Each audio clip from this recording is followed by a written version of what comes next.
कुछ दिन पहले उत्तर प्रदेश के वाराणसी में जेईई नीट की तैयारी कर रही तकिया गांव सासाराम की रहने वाली स्नेहा कुशवाहा की आत्महत्या की बात सामने आई थी।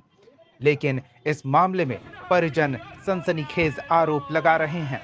प्रशासनिक अमले को भी कटघरे में खड़ा कर रहे हैं। परिजनों का आरोप है कि सासाराम की बेटी स्नेहा की गला दबाकर हत्या कर दी गई और उसे फांदे पर लटका दिखलाकर आत्महत्या का मामला दिखाने का प्रयास किया गया।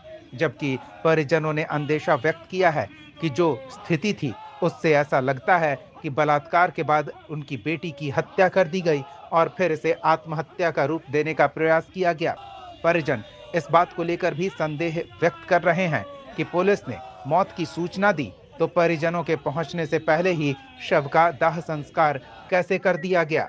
इससे संदेह खड़ा होता है प्रशासन का रवैया अव्यावहारिक था और कुछ न कुछ छिपाने का प्रयास किया जा रहा है। सासाराम की बेटी को न्याय दिलाने के लिए देश भर में आक्रोश की आग फैलती जा रही है। जगह जगह कैंडल मार्च निकाला जा रहा है और उत्तर प्रदेश के मुख्यमंत्री योगी आदित्यनाथ से इस मामले के निष्पक्ष जांच की मांग की जा रही है। परिजन स्नेहा के कातिलों को सजा दिलाए जाने को लेकर कैंडल मार्च निकाल रहे हैं। इसी कड़ी में अखिल भारतीय कुशवाहा महासभा के जिलाध्यक्ष और कुशवाहा संघ जहानाबाद के मनीष कुशवाहा के नेतृत्व में कैंडल मार्च निकाला गया। नगीना पुस्तक भंडार काको रोड से निकलकर अरवल मोड़ तक कैंडल मार्च निकाला गया, जिसमें बड़ी संख्या में लोगों की भागीदारी देखने को मिली। सभी ने स्नेहा को न्याय दिलाने के लिए सरकार से अपील की है। बिहार सरकार से भी इस मामले पर उत्तर प्रदेश सरकार से बात करके स्नेहा के मामले की निष्पक्ष जांच कराए जाने की मांग की गई है। जहानाबाद न्यूज की रिपोर्ट। 10 दिन के बाद एफआईआर होता है। अभी तक एसआई टीम गठन हुआ है। एक छोटी सी घटना में कहीं भी होता है, वहाँ डबल इंजन की सरकार है, दोनों सरकार फेल हो गई है। एक चोर को पकड़ने के लिए छोटा सा केस में उसका कुर्की जब्ती कर तुरंत प्रशासन पकड़ लेता है। इतना बड़ा अपराध हुआ, उसका एफआईआर नहीं होना ये देश को कलंकित करता है। प्रधानमंत्री को शर्म करना चाहिए कि वो अपना क्षेत्र के एक बच्ची को न्याय नहीं दिला सकते हैं। अगर कलंक से बचाना है तो न्याय दे, उसको परिजनों को 5 करोड़ रुपया का आर्थिक सहायता देना चाहिए और जो इसमें संलिप्त प्रशासन के लेके अपराधी है उस सभी को फांसी की सजा होना चाहिए। यही मांग के लिए हम लोग पूरे देश में विभिन्न रूपों से प्रदर्शन जारी है। आज जहानाबाद में है, देश के हर एक जिला में स्नेहा को न्याय का मांग कर रहे हैं। उसी न्याय के लिए हम लोग जहानाबाद एकत्रित हुए हैं।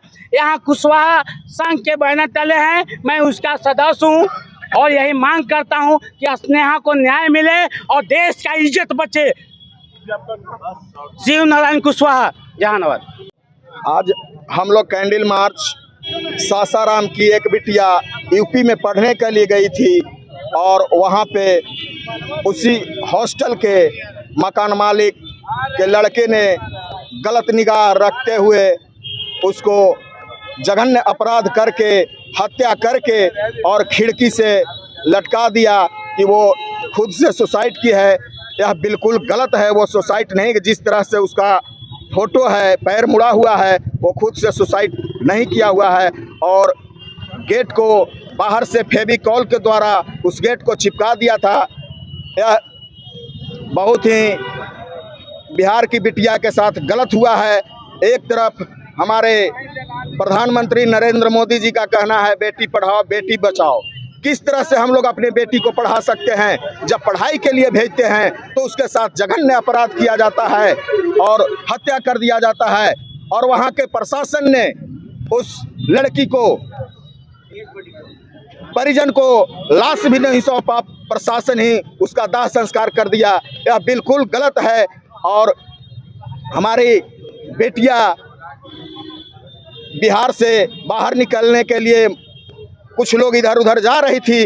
अब तो स्थिति ऐसा हो गया है कि हम लोग किस रूप से, किस तरह से बिहार से बाहर अपनी बेटियों को पढ़ने के लिए भेज सकते हैं? इस तरह की घटना दुर्घटना होती रहेगी तो हम बिहार सरकार से मांग करते हैं कि आप यूपी सरकार से उस बिटिया को जो उसके साथ जघन्य अपराध हुआ है जो दोषी है उसे फांसी का सजा दिलवाइए और उस पीड़ित परिवार को तत्काल 1 करोड़ रुपए का मुआवजा की मांग करते हैं। नहीं हुई है, लेकिन जिस के मकान में हमारी बिटिया स्नेहा रहती थी उस मकान मालिक पे आरोप है, तो उस मकान मालिक को भी गिरफ्तार नहीं किया गया है।